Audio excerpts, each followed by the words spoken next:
Pour accéder au site d'aménagement de la voie à Gonling dans le département de l'Ouémé et Quinto dans l'Atlantique, il faut d'abord traverser le fleuve Ouémé. En cette période de décrue, on peut faire l'exercice à pied par ici, ce qui permet aux ouvriers de travailler sereinement.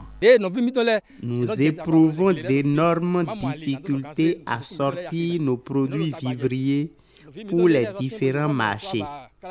Même nos étudiants sont obligés de débourser plusieurs milliers de francs, là où 600 francs leur auraient permis de se rendre à l'université d'Abomey-Calavi.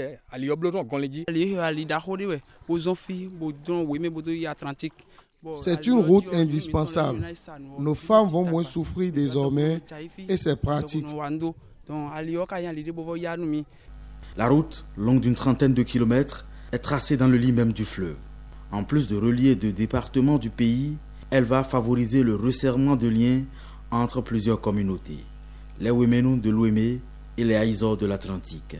Et pour tout couronner, la voie à Gonling-Quinto pourrait devenir la prochaine route des denrées alimentaires de la sous-région ouest africaine. Si elle voyait le jour, elle devrait réduire de plusieurs centaines de kilomètres le trajet Lagos au Nigeria et Lomé au Togo via les communes d'Adjoun et de Dangbo au Bénin.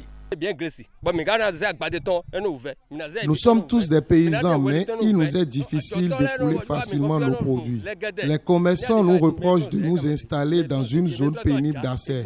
Avec cette route, ils viendront du Nigeria et même du Togo nous les acheter aisément.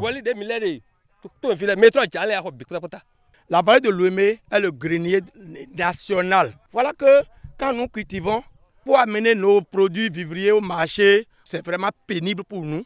Donc, j'ai dit, il faut commencer avant de montrer à l'État que nous sommes aussi capables de quelque chose. C'est ce qui a fait que j'ai commencé avec 5 villages. Nous sommes maintenant aujourd'hui à 15 villages.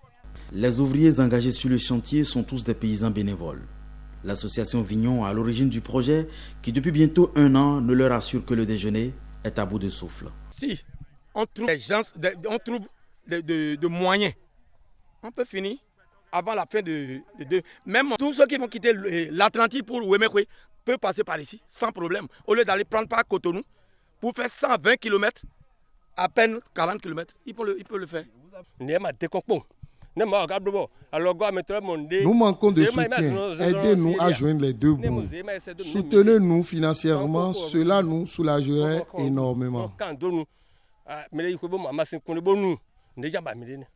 Selon les estimations, plus de la moitié du trajet est déjà réalisé. Si de bonne volonté se manifestait, dans les prochains jours, l'association Vignon pense accélérer les travaux sur le chantier.